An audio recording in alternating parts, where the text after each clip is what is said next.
Water is pretty amazing. It's good. It gets a like from me. It's just from on a scale from 0 to 10, it might, I don't know. The thing is well, it's a 10. It's a 10. No, let's say it's a 10. It's gonna be a 10, What do you think? I think it's a 10.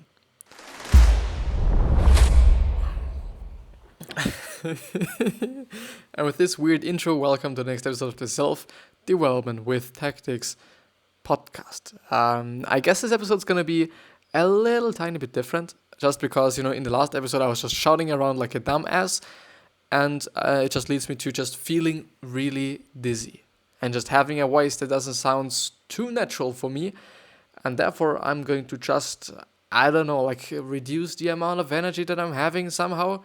I don't know where I'm getting it from, to be honest, because I'm basically just fucking myself to some degree. But yeah. We actually going ahead with the James Clear article that we went through yesterday, or that we started yesterday, and it's about work-life balance. I'm trying to recap everything that we have been talking about in this one. So just to show you, because it's a really important picture, it is about the 4-burner theory. And the 4-burner theory says that there's a burner for a certain category. As you can see here on the screen, it depends on your screen. You're going to have a burner for health, you're going to have a burner for work, you're going to have a burner for family, and you're going to have a burner for friends. The thing there is, you're not able to let everything burn. Which means one of those 4 things, and actually 2 of those things can burn, or one of those things cannot burn, basically. They say, as I'm just reading it there, so the 4-burner theory says that in order to be successful, you have to cut off one of your burners, and in order to be really successful, you have to cut off 2 of them. Which means you might be cutting off family and friends, and then you have health and work. If you're just really about work, and if you're really about being successful in your work life, then this might be the way to go. And I'm seeing it myself, something that I've been also talking about yesterday. I'm seeing it with myself. It's the thing is with work and health, and let's say family, it won't work out. It just won't work out. If you're having a family at home, but you're actually trying to really get successful with the work that you're doing, you're just having to put in the work. It is just what it is. No matter what you want, in the end, you're gonna just put in the work. You're gonna just have to do something, and in the end, it's gonna be just at the cost of health, at the cost of sleeping hours, at the cost of maybe, unfortunately, feeling good. Because I don't know, if you're getting exactly 1 hour of sleep each night, I don't know, I wouldn't feel good. I don't know how you're feeling, but I wouldn't really feel good. So, in theory, as I've been just receiving it, as I've been seeing it, as I've been experiencing it, this kind of theory definitely just has some truth to it. And the thing is, as he has also been just talking about it, we are trying to ditch that. We are trying to, through money, through buying stuff in general, through all sorts of things. We're actually trying to let burn way more than we are able to let burn. Which means by buying, as he pointed out, buying a standing desk, a desk you can stand at, which would actually be a pretty great thing for me. Because I would like to stand, I would like to just stand here and talk to you while I'm standing. It just sounds pretty good, to be honest. It really sounds good. The thing is, this would be a way to manage your health, because you're standing, and it is obviously a little bit better than sitting all day long, and you're getting the work done. And the thing there is, it is not that easy. It is really not just that easy, because really important, because you're trying to find any shortcuts. You're trying to find shortcuts while you're doing this. And because the thing is, yeah, of course, a standing desk might be better. A standing desk might be better than a normal desk. The thing there still is, it's not gonna make you super fucking healthy. If you're eating like shit, and if you're just not sleeping enough, if you're sleeping 2 hours or half an hour each night, you're gonna feel bad. You're not gonna feel good. You really won't. And even your standing desk wouldn't just do it then. Your standing desk might even be just worsening it because you're standing with 1 hour of fucking sleep. And for me, it just doesn't sound that healthy.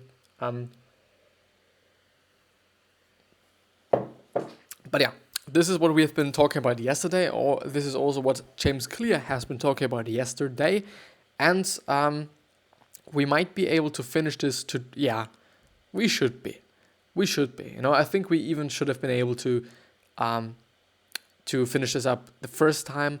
But yeah, you know what it is like. You know what it is like with the podcast. Then you're thinking about other things, and then you just, talk about other things and whatsoever. But we are starting with options. The first option is outsource burners. I think he's now talking about some ways how you could. Well, what I'm seeing there is basically some ways how you could actually do everything or let burn every burner. And the first option would be outsourcing burners, which actually seems to be or sounds pretty good, on first sight. I don't know, maybe it is just some bullshit as well, or again, but we will see. We will definitely see. So option 1, outsource burners. We outsource small aspects of our lives all the time. We buy fast food so we don't have to cook. We go to the dry cleaners to save time on laundry. We visit the car repair shop so we don't have to fix our own automobile. Outsourcing small portions of your life allows you to save time and spend it elsewhere. Can you apply the same idea to one quadrant, because they just call it quadrant, because it's 4 quadrants, work, life, balance, I'm joking, work, family, health, and friends. And we're definitely doing that. Just definitely a lot of people are doing that. Yeah. Yo. I'm gonna be a rapper. Nah, I think, at least English rap, I think this wouldn't work. I guess, I don't know, maybe in a few years of living in an English-speaking country or something, then it might be working for me. It might be just, it might actually be working. But, at this point in time, I wouldn't say so.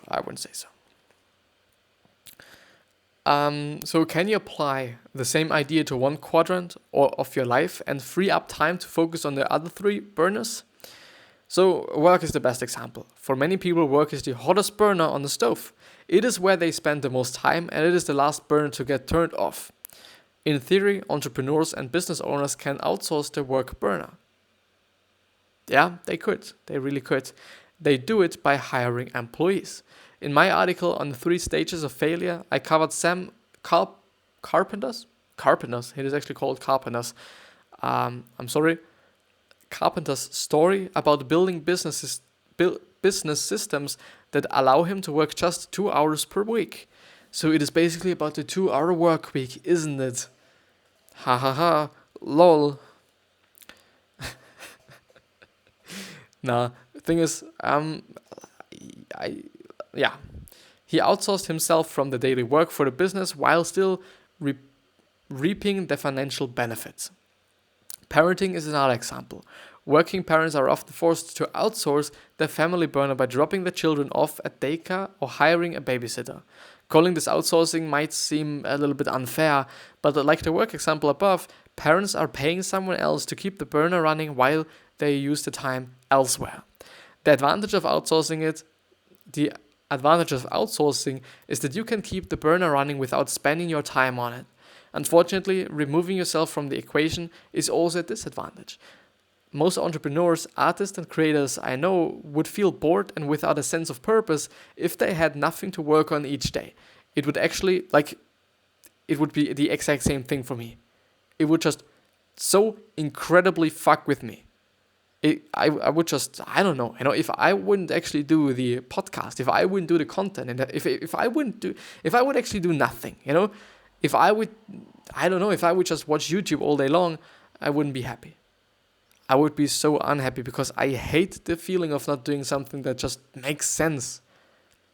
I don't know, just laying around all day long by doing nothing just doesn't make any sense for me. It makes some sense for me if it is about rest, but if there's nothing to rest from, then it is just really quite, why? Why? Why you're doing this? It's just a waste of your lifetime to some degree. Some people are just really happy doing this, and if you're really happy doing this, just please keep doing that. Like, really don't just start a podcast and really don't just do anything else, but watch your fucking series. I wouldn't say that you're gonna be just happy for the long term, though, but you have to think about it for yourself. Still, it would really make me so incredibly unhappy.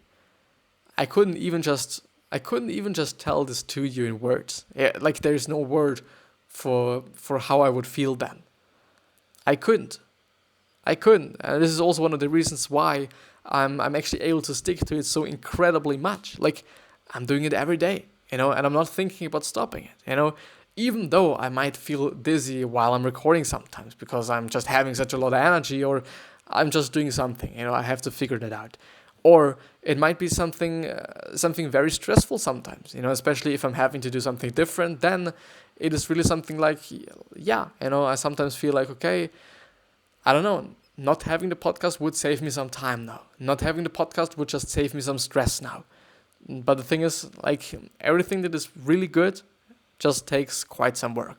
And I find it pretty good, to be honest, because, I don't know, like, wouldn't it be burning? Wouldn't it be boring if like everything was, I don't know, if everything was so just incredibly easy and incredibly just easy to get and whatever? I think it just wouldn't then be worth it, wouldn't it? It would just be really boring. It would just be boring. At least in my point of view. I always just really mix them up. But yeah, let's actually go ahead reading, Let's actually go ahead with the reading part, Yeah. That's me. That's me, the reader, because I'm the reader. Yeah. Never mind. Never ever mind. So the advantage of outsourcing is that you can keep the burner running. Oh, I've read that already. So I know would feel bored and without a sense of purpose if they had nothing to work on each day. Every parent I know would rather spend time with their children than drop them off at a daycare. It is actually the case, I think that's, and I haven't been in a position, but I assume that people and parents are really feeling not good about that, I think they're really not feeling good about the fact that they actually have to do it, because of that job, because they have to do something, because they work, because they just, I don't know, whatever they're doing, because they're just having to do something else. I really think that this is not just their, I don't know, it's not their favorite thing, I would say. So outsourcing keeps the burner running, but is it running in a meaningful way? I guess actually not. In terms of parenting, like, of course there's going to be a babysitter, but the babysitter is not parenting your children. And I think the babysitter shouldn't also, it still depends on how you think about it and how you your society and your world is structured. But as I'm thinking about it, it is mainly like, okay, I'm having a babysitter and the babysitter just looks after my children so that they don't kill themselves by accident. If I'm just away or something, this is just how I think about just babysitters. I don't know, there might be some other definition for them. There might be just some other reason why, if you're having a babysitter that is just around all day long, you might be actually having them for parenting your children as well. It could work. I think it would work. But yeah, option 2, embrace constraints. One of the most frustrating parts of the 4 burners theory is that it shines a light on your untapped potential. It can be easy to think, if I only had more time, I could make more money or get in shape and spend more time at home. No, you wouldn't, you fucker. You wouldn't. So one way to manage this problem is to shift your focus from wishing you had more time to maximizing the time you have. In other words, you embrace your limitations. The question to ask yourself is, assuming a particular set of constraints, how can I be as effective as possible? And that's very important, because the thing is, and like, the funny thing there is, as I'm just thinking about it, as I'm just just embracing myself into this kind of thought and world and thought world and world thought, whatever, it is really like, well, people like to think, people like to dream, and people just seem to be hating fucking acting or doing things. Really funny and really interesting at my point of view, at least. But the thing is, yeah, it is such a common thing. It might be a common thing for me because I'm just often I'm often reading it. That people are somehow like complaining about not having enough time. They're complaining about not being in shape. They're complaining about not being healthy. But in the end, it is about complaining. In the end, it is about complaining, and it is really not about doing something about it. It is really not about just then also doing something about it. Of course, some people do. Some people do, and I'm really glad that those people are doing it. Some people are starting to do it and don't stick to it, which is just really unfortunate. And I don't know, like just the same exact thing with losing weight. Like losing weight is pretty simple. It is not easy. It is simple. And people sometimes want to have it. People sometimes want to lose weight. Actually a lot of people want to lose weight. The answer is, okay, work out and eat healthy. And that's it. That's really quite it. You do not even have to eat less, at my point of view, because if you're eating healthy, being able to, being able to consume as many calories while using or while eating a healthy diet is really not that easy. It is really not that easy as it is while having a really bad diet with a lot of cakes, with a lot of sugar, with a lot of fat, with a lot of just unhealthy shit. Like, what is unhealthy. The thing is, if you're eating healthy, there is no fucking way that you're just... So there is a way, don't get me too wrong, but it's really not that simple, It is really, really not that simple to consume so many calories. And I know that, and I'm eating quite a lot. I'm eating really quite a lot. And I would say I don't know, I've once actually just had a look at my calorie intake, and I think it was like 3,000 calories or something, It is quite a lot, It might also be just my digesting system or my metabolism or whatever that just makes me being skinny, because I'm naturally pretty skinny. Yeah, it might be this thing. But yeah, the point that I was willing to make is that people like to talk, people like to dream, and people seem to be hating fucking acting. It is just insane. It is insanely interesting, actually. Boya. So one way to manage this problem is to shift your focus from wishing you had more time to maximizing the time that you're having. I've read that. So for example, assuming I can only work from 9 a.m. to 5 p.m., how can I make the most money possible by being really efficient? Assuming I can only write for 15 minutes each day, how can I finish my book as fast as possible? Assuming I can only exercise for 3 hours each week, how can I get in the best shape possible? This line of questioning pulls your focus towards something positive, getting the most out of what you have available, rather than something negative, which means worrying about never having enough time, or just not having something, not being able to do something, and all those things. And it's a really good way, at my point of view. I think it is a really good thing. It's a really great thing. Thumbs up for this thing.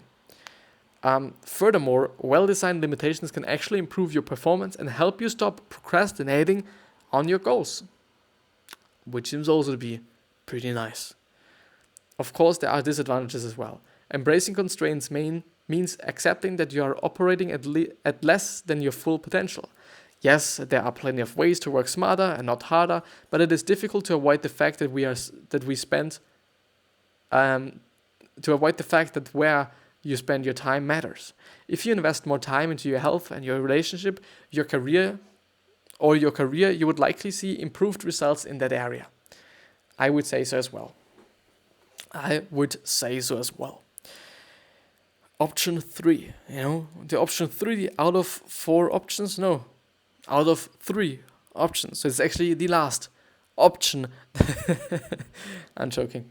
That we're having here, and there's yet a pretty good article from Jeff Clear. This is now his new name is Jeff Clear. He's now Jeff Clear. I don't fucking care. He's now Jeff Clear. Option 3, the seasons of life. A third way to manage your 4 burners is by breaking your life into seasons.